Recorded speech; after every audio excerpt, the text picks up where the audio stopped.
Salam sejahtera untuk kita semua. Sebelum saya memperkenalkan diri saya mengucapkan terima kasih kepada Ibu Frinawati Lestarina Barus, SPD MPD, selaku dosen pengampu mata kuliah Linguistik Mikro yang sudah mengizinkan saya untuk membuat video pembelajaran.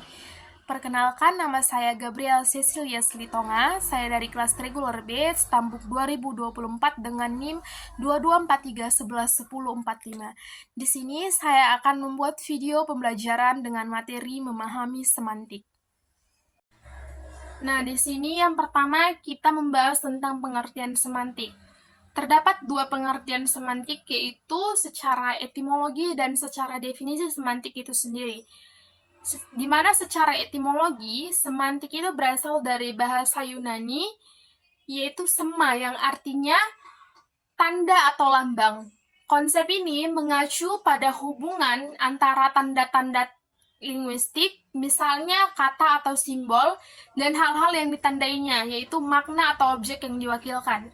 Kemudian untuk definisi semantik, semantik itu ilmu yang mempelajari tentang makna kata, makna frasa, makna klausa, makna kalimat, dan makna wacana, di mana makna kata itu seperti perbedaan antara sinonim atau makna literal dan konotatif. Dan makna frasa itu yang bergantung pada kombinasi kata yang digunakan. Nah, untuk makna klausa yang mencakup hubungan antara subjek, predikat, dan objek. Makna kalimat yang dipengaruhi oleh struktural gramatikal. Dan untuk makna wacana itu yang mempertimbangkan konteks keseluruhan dalam sebuah teks atau pembicaraan. Di sini kita masuk pada sejarah semantik. Semantik sebagai cabang ilmu linguistik memiliki sejarah panjang yang dipengaruhi oleh berbagai pemikir dan teori. Terdapat 3 teori di sini. Yang pertama yang akan kita bahas itu adalah teori Aristoteles pada 384 sampai 322 sebelum Masehi. Aristoteles adalah pemikir pertama yang menggunakan istilah makna dalam diskusi ilmiah. Ia membedakan makna kata yang hadir secara mandiri atau otonom dengan makna yang muncul karena hubungan gramatikal dalam sebuah kalimat.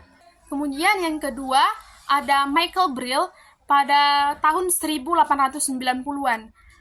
Dia dikenal sebagai bapak semantik modern. Ia menerbitkan buku berjudul Essai de Semantique yang memperkenalkan semantik sebagai ilmu tentang makna. Karya ini menandai awal formalisasi semantik dalam bidang linguistik dan menjadikannya disiplin ilmu yang dapat dipelajari secara semantis. Kemudian yang ketiga itu ada Adolf Reisig pada tahun 1825. Reisig memperkenalkan konsep kata yang mencakup 3 elemen utama, yaitu etimologi, sintaksis, dan semasiologi. Di mana etimologi itu studi tentang asal-usul kata. Sintaksis itu studi tentang hubungan gramatikal antar kata. Dan semasiologi itu ilmu yang mempelajari tanda dan makna, tipe makna dalam semantik.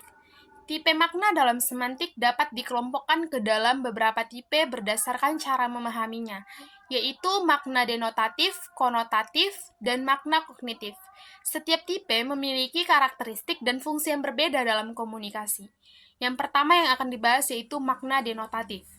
Makna denotatif adalah makna dasar atau makna literal dari suatu kata sesuai dengan referensinya dalam dunia nyata.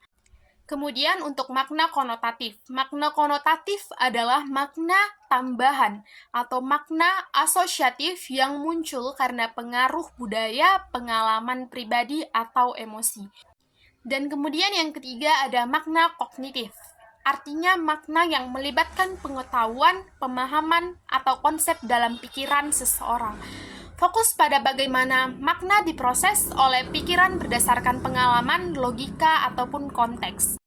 Kemudian di sini ada medan makna. Dalam semantik, medan makna adalah kajian yang membahas hubungan antara kata-kata berdasarkan maknanya. 2 jenis utama dalam medan makna itu ada medan kolokasi dan medan set. Yang pertama itu medan kolokasi. Medan kolokasi ini melibatkan kata-kata yang memiliki hubungan secara sintakmatik yaitu hubungan antara kata yang sering muncul bersama dengan satu konteks atau lingkungan tertentu. Fokus pada keterkaitan kata berdasarkan pola penggunaan dalam kalimat atau teks. Kemudian, medan set.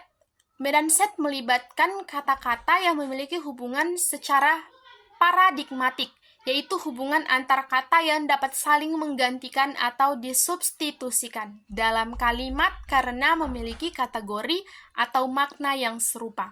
Fokus pada hubungan makna yang setara atau berada dalam satu kategori semantik. Kemudian, kita masuk pada komponen makna. Komponen makna itu unsur-unsur atau ciri khas yang menyusun makna dari sebuah kata.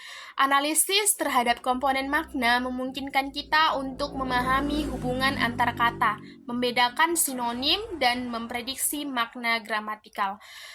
Yang pertama, analisis komponen makna. Definisinya, proses menganalisis kata dengan menguraikannya menjadi unsur-unsur makna yang membentuk keseluruhannya. Tujuannya itu menjelaskan makna kata secara rinci dengan mengidentifikasi ciri-ciri semantisnya. Yang kedua itu membedakan sinonim. Proses menemukan perbedaan makna antara kata-kata yang terlihat mirip atau bersinonim. Kemudian yang ketiga itu memprediksi makna gramatikal. Artinya itu memahami bagaimana perubahan bentuk kata melalui proses gramatikal seperti afiksasi, reduplikasi, dan komposisi dapat mempengaruhi maknanya. Kemudian masuk pada relasi makna sinonimi, antonimi, hiponimi, dan homonimi. Yang pertama itu ada sinonimi. Artinya itu merujuk pada hubungan makna antara kata-kata yang memiliki arti yang hampir sama atau mirip. Yang kedua ada antonimi. Antonimi adalah hubungan makna yang menunjukkan oposisi atau kontras antara dua kata.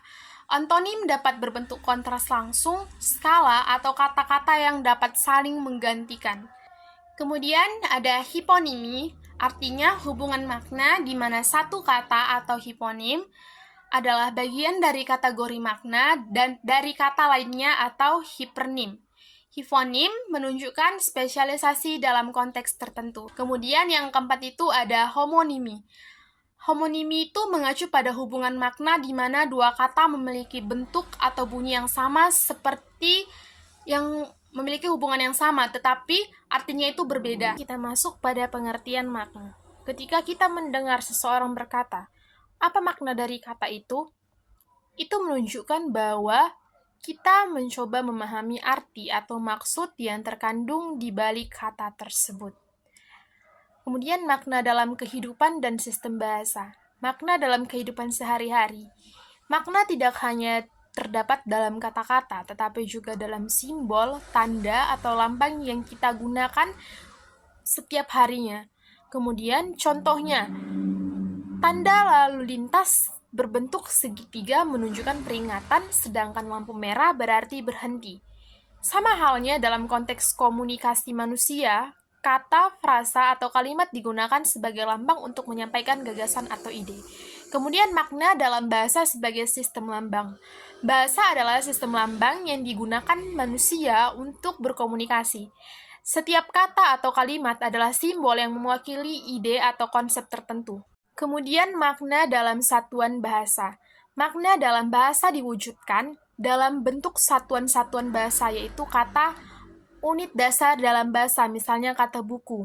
Maknanya merujuk pada objek tertentu. Kemudian yang keempat, ada kesamaan dengan sistem lambang lainnya. Sama seperti dalam sistem lambang lain, makna dalam bahasa memerlukan konteks untuk dipahami.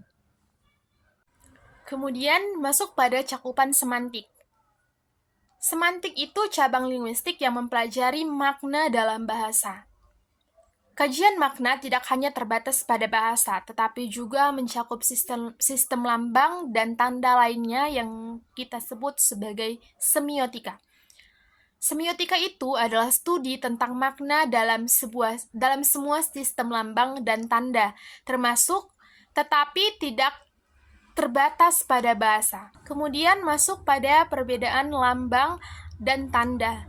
Lambang adalah tanda yang digunakan secara konvensional, yang artinya maknanya itu disepakati bersama oleh sekelompok masyarakat. Sifat lambang bersifat arbitrary atau tidak ada hubungan langsung antara bentuk dan maknanya, dan konvensional yang artinya harus disepakati penggunaannya.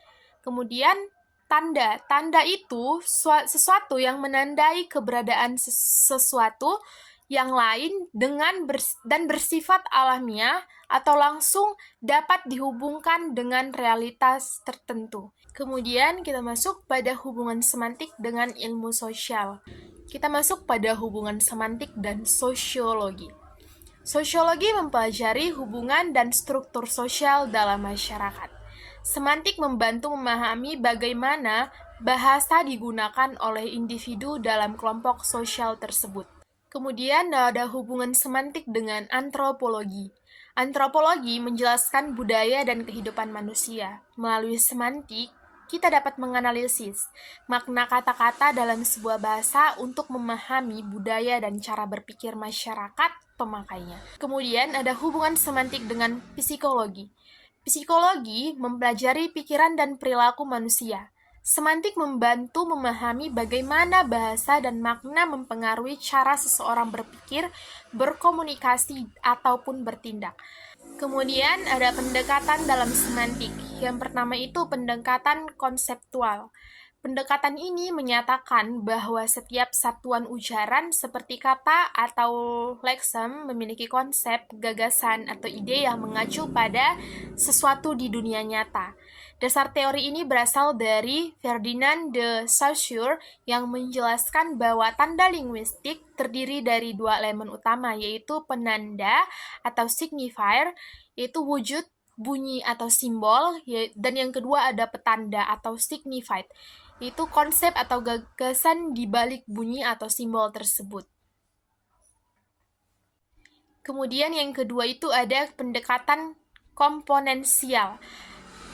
Pendekatan ini menyatakan bahwa makna setiap kata dapat dipecah menjadi ciri atau komponen makna tertentu. Komponen ini membentuk makna kata secara keseluruhan dan membantu membedakan kata yang satu dari yang lain. Kemudian ada pendekatan operasional. Menurut pendekatan ini, makna yang sangat tergantung pada konteks atau kalimat tempat kata tersebut digunakan. Artinya, satu kata dapat memiliki banyak makna tergantung pada situasi penggunaannya. Kemudian yang terakhir, kita masuk pada ragam makna. Artinya, pengelompokan makna berdasarkan sudut pandang atau kriteria tertentu. Tujuan pembahasan ini untuk memahami bahwa makna dalam bahasa tidak bersifat tunggal, melainkan dapat dianalisis dari berbagai sisi. Ragam makna penting untuk memahami penggunaan bahasa dalam berbagai konteks, baik formal maupun informal. Kemudian ada jenis-jenis ragam makna. Ragam makna dapat diklasifikasikan menjadi beberapa dikotomi, yaitu yang pertama ada leksikal versus gramatikal, dan yang kedua ada denotatif versus konotatif, yang ketiga ada konseptual versus asosiatif, dan yang keempat ada kata versus istilah, serta yang kelima ada lugas versus kias. Demikian penjelasan yang dapat saya sampaikan mengenai materi memahami semantik ini. Saya mohon maaf karena penjelasan yang saya berikan masih belum sempurna, dan saya mengucapkan terima kasih.